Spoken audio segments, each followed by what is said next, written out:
Praise to the lord. ఈరోజు దేవుడు మనకిచ్చినటువంటి వాగ్దానం ఏంటంటే యెషయా గ్రంథము 43వ అధ్యాయము 25వ వచనం. నేనే నా చిత్తానుసారముగా నీ అతిక్రమములను తుడిచివేయుచున్నాను. ఆమెన్. ఈరోజు మనం స్పష్టంగా ఒక విషయం తెలుసుకోవాలి. ఏంటంటే మనము చేసిన పాపము నుండి మనల్ని మనము రక్షించుకొనలేము. మనము చేసిన పాపము, మనలో ఉన్న పాపమును మనకి మనముగా తీసివేసుకొనను లేము. మనకు కలిగిన అపవిత్రతను మనకి మనముగా తుడిచివేసుకొనను లేము. మనలో ఉన్న పాపాన్ని ఇంకొక మనిషి వచ్చి తీసివేయను లేడు. మనకు కలిగిన అపవిత్రతను ఇంకొక వ్యక్తి వచ్చి పవిత్రపరచను లేడు. మరి మనలో ఉన్న ఆ పాపమును తీసివేయగలిగినది ఎవరు? మనలో ఉన్నటువంటి ఆ అపవిత్రతను తుడిచివేయగలిగినది ఎవరు? ఈ భూమి మీద లేదా ఈ లోకంలో ఉన్న సమస్త మనుషులకు, సమస్త జీవరాశులకు వారు చేసిన ఆ పాపము నుండి విడిపించగలిగిన శక్తి కలిగిన దేవుడు ఎవరైనా ఉన్నారంటే, వారు చేసిన పాపము నుండి వారిని తప్పించగలిగిన, వారిలో నుండి ఆ పాపమును తుడిచివేయగలిగిన దేవుడు ఎవరైనా ఉన్నారంటే, ఆ అధికారము కలిగిన దేవుడు ఎవరైనా ఉన్నారంటే ఆయనే నజరేయుడైనటువంటి యేసుక్రీస్తు వారు మాత్రమే. ఆయన తప్ప ఇక ఎవరికి అధికారము లేదు. ఒక మనిషి చేసిన పాపము నుండి మనిషిని విడిపించగలిగిన దేవుడు, ఒక మనిషి చేసిన పాపము నుండి మనిషిని తప్పించగలిగిన దేవుడు, ఒక మనిషి చేసిన పాపమును తుడిచివేయగలిగిన దేవుడు యేసుక్రీస్తు వారు మాత్రమే. మనకి మనముగా కానీ ఎదుటి వ్యక్తి ద్వారా కానీ మన పాపము నుండి మనము విడిపింపబడలేము. మన పాపము నుండి మనము కాపాడబడలేము. మన పాపము నుండి మనము రక్షింపబడను లేము.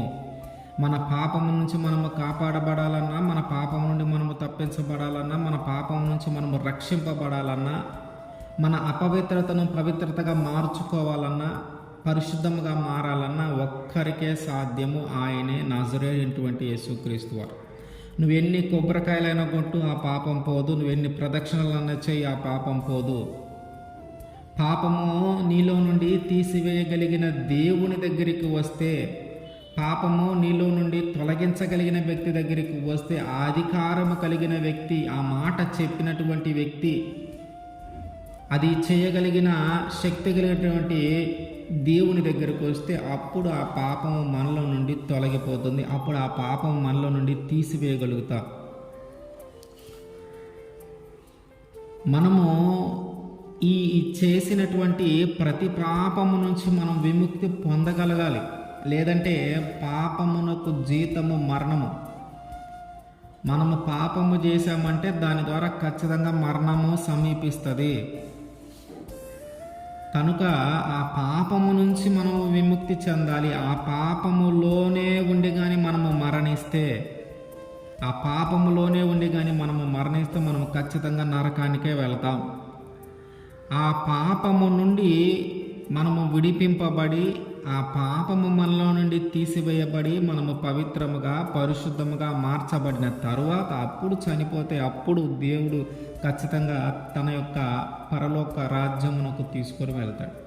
మనిషి పాపము చేసినా చనిపోతాడు, పాపము చేయకపోయినా చనిపోతాడు. అయితే పాపము చేసినటువంటి వ్యక్తులకి ఏదైనా ఒక ప్రమాదం వస్తే దాని నుంచి వారు తప్పించుకొనలేరు. అంటే దేవుడు ప్రతి వ్యక్తిని సృష్టించేటప్పుడు కొంత ఆయుష్తో దేవుడు ఈ భూమి మీదకి తీసుకొని వస్తాడు. మనము ఆ ఆయుష్ నిండే వరకు ఇక్కడ జీవించాలి. అట్లా కాకుండా మనం ఏం చేస్తూ ఉన్నామంటే పాపము చేసి ఆ పాపము ద్వారా దేవుడిచ్చిన ఆయుష్ కంటే ముందుగానే చనిపోయే పరిస్థితులను, ముందుగానే మరణకరమైన పరిస్థితులను మనం మీదకి తెచ్చుకుంటున్నాం. కనుక ఆ పాపము చేస్తూ ఆ పాపంలోనే ఉండే మరణిస్తే ఖచ్చితంగా మనం నరకానికి వెళ్తాం. ఆ పాపములో ఒకవేళ పడిపోయి ఉంటే దాని నుంచి బయటికి రాగలిగిన మార్గం ఏదో చూసుకొని, దాని నుంచి తప్పించుకోగలిగిన మార్గం ఏంటో చూసుకొని ఆ మార్గాన్ని కనుగొంటే, ఆ మార్గము ద్వారా, ఆ వ్యక్తి ద్వారా మనము ఖచ్చితంగా ఆ పాపాన్ని జయించగలుగుతాం. ఆ మార్గము ఎవరయ్యా అంటే యేసుక్రీస్తు వారే. యేసుక్రీస్తు వారు కపెర్నహూములో ఒక ఇంటిలో ఉన్నప్పుడు అక్కడికి చాలామంది జనాలు గుమిగూడి వచ్చారు ఆయన చెప్పే బోధన వినటానికి. అయితే ఒక పక్షవాయువు కలిగినటువంటి ఒక వ్యక్తిని ఒక నలుగురు వ్యక్తులు మంచం మీద మోసుకొని యేసుక్రీస్తు వారి దగ్గరికి తీసుకొని వస్తూ ఉన్నారు. ఆ ఇంటి దగ్గరికి వచ్చినాక ఎటు చూసినా కూడా ఖాళీ దొరకల. అంటే వాళ్ళు లోపలికి వెళ్ళటానికి ఎటువంటి అవకాశము లేదు. ఎటువంటి అవకాశం లేకపోతే వాళ్ళు ఏం చేశారంటే ఆ ఇంటి పైకెక్కి ఆ ఇంటి పైకప్పులన్నీ తీసివేసి అప్పుడు మళ్ళీ అక్కడ ఆ మోసుకొని వచ్చినటువంటి వ్యక్తిని ఆ మంచంతో పాటు పైకి తీసుకొని వెళ్ళి దానికి కొన్ని తాళ్ళు కట్టి యేసుక్రీస్తు వారికి కొంచెం దగ్గరగా వచ్చేలాగా నా కిందకి దించారు.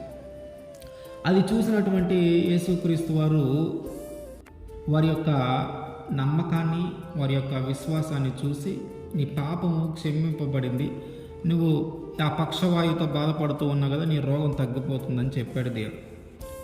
అయితే ఇక్కడ మనం గమనించాల్సిన విషయం ఏంటంటే ఆ పక్కనున్న వాళ్ళందరూ కూడా ఈయన ఎలా పాపాన్ని క్షమిస్తాడు, ఈయనకి ఏం అధికారం ఉంది పాపాన్ని క్షమించడానికి, ఎలా ఎందుకు క్షమించని అంటూ ఉన్నాడు, ఈ అధికారం లేదు కదా. ఆ రోజుల్లో ఏంటంటే ఎవరైనా అట్లా చేస్తే వారిని శిక్షించే అధికారం ఉంది. అంటే దేవుడిలాగా భావించి మాట్లాడుతూ ఉన్నాడు, దేవుడు తప్ప పాపాన్ని క్షమించేవారు ఎవరు లేరు అనేది వాళ్ళ ఉద్దేశం. అట్లా ఎవరైనా దేవదూషణ చేస్తే వారిని శిక్షించే అధికారులకు ఉంది. కానీ వీళ్ళు గ్రహించలేని విషయం ఏంటంటే ఆయనే దేవుడని, యేసుక్రీస్తు వారే దేవుడని గ్రహించలేకపోయారు. అప్పుడు ఆయన వారితో మాట్లాడుతూ ఉన్నాడు, ఒకరి పాపాన్ని క్షమించడం అంత సులభమా, ఒకరి పాపము క్షమింపబడింది అని చెప్పడం అంత సులభమా అని వారితో యేసుక్రీస్తు వారు మాట్లాడారు. ఎందుకు మాట్లాడాల్సి వచ్చిందంటే వాళ్ళు ఏమి యేసుక్రీస్తు వారిని అడగల, ఎందుకు ఇట్లా మాట్లాడావు, పాపం క్షమించనన్నావు, నీకు పాపం క్షమించే అధికారం ఎక్కడిది, దేవుడు కదా పాపాన్ని క్షమించాలి, నువ్వెందుకు క్షమిస్తావు, నువ్వు ఎలా క్షమించగలుగుతావు అని యేసుక్రీస్తు వారిని అడగల. కానీ వారి హృదయాలలో ఒకరికొకరు చెప్పుకుంటూ ఉన్నారు. అట్లాగే వారి హృదయంలో ఒక ఆలోచన వారు చేస్తూ ఆ పక్కనున్న వారితో అనుకుంటూ ఉన్నారు, గుసగుసలాడుతూ ఉన్నారు. దేవుడు దాన్ని గమనించాడు. దేవుడు దాన్ని గమనించి వారి హృదయంలో ఉన్న ఆలోచనను కూడా ఆయన గమనించి వారితో మాట్లాడుతూ ఉన్నాడు. పాపము క్షమింపబడిందని చెప్పటం సులభమా, అది కష్టం కదా, అది ఎవరైనా చేయగలుగుతారు, అది చాలా కష్టమైంది, మీరు ఎందుకు అట్లా అనుకుంటూ ఉన్నారు అని వారితో మాట్లాడుతూ, అయితే ఈరోజు మీరు ఒక విషయాన్ని తెలుసుకోవాలి, అదేంటంటే పాపమును క్షమించగలిగిన అధికారము ఆ మనుష్య కుమారుడిగా వచ్చినటువంటి దేవుడు కలిగి ఉన్నాడు అని. అందుకనే మార్కు సువార్త 2వ అధ్యాయము 10వ వచనంలో, అయితే పాపములు క్షమించుటకు భూమి మీద మనుష్య కుమారునికి అధికారము కలదని మీరు తెలుసుకొనవలెనని వారితో చెప్పి ఏం చెప్తూ ఉన్నాడంటే, ఒక మనిషి చేసిన పాపము నుండి విడిపించగలిగిన శక్తి కలిగిన అధికారము నేను కలిగి ఉన్నాను, అంటే యేసుక్రీస్తు వారు కలిగి ఉన్నారు, ఈ విషయాన్ని మీరు తెలుసుకోవాలి అన్న విషయాన్ని వారందరికీ తెలియజేస్తూ ఉన్నాడు, అక్కడున్న వారందరికీ. ఈరోజు మనము కూడా తెలుసుకోవాలి. ఏం తెలుసుకోవాలంటే, ఒక మనిషి చేసిన పాపమును ఆ మనిషిలో నుండి తీసివేయగలిగిన దేవుడు యేసుక్రీస్తు వారు ఒక్కరే. ఒక మనిషికి తనకు కలిగినటువంటి అపవిత్రత నుండి తనను అపవిత్రంగా పవిత్రంగా మార్చగలిగే శక్తి కలిగిన ఒక దేవుడు ఎవరైనా ఉన్నారంటే ఆయన యేసుక్రీస్తు వారే. తాను చేసిన పాపము నుండి తనల్ని కాపాడగలిగిన వారు ఎవరైనా ఉన్నారంటే ఆయన యేసుక్రీస్తు వారే. తాను చేసిన పాపము నుండి తనని రక్షించగలిగిన వారు ఎవరైనా ఉన్నారంటే ఆయన యేసుక్రీస్తు వారే. కనుక ఇక్కడ మనం తెలుసుకోవాల్సిన విషయం ఏంటంటే, మన పాపము నుండి విడిపించగలిగిన దేవుడు యేసుక్రీస్తు వారు.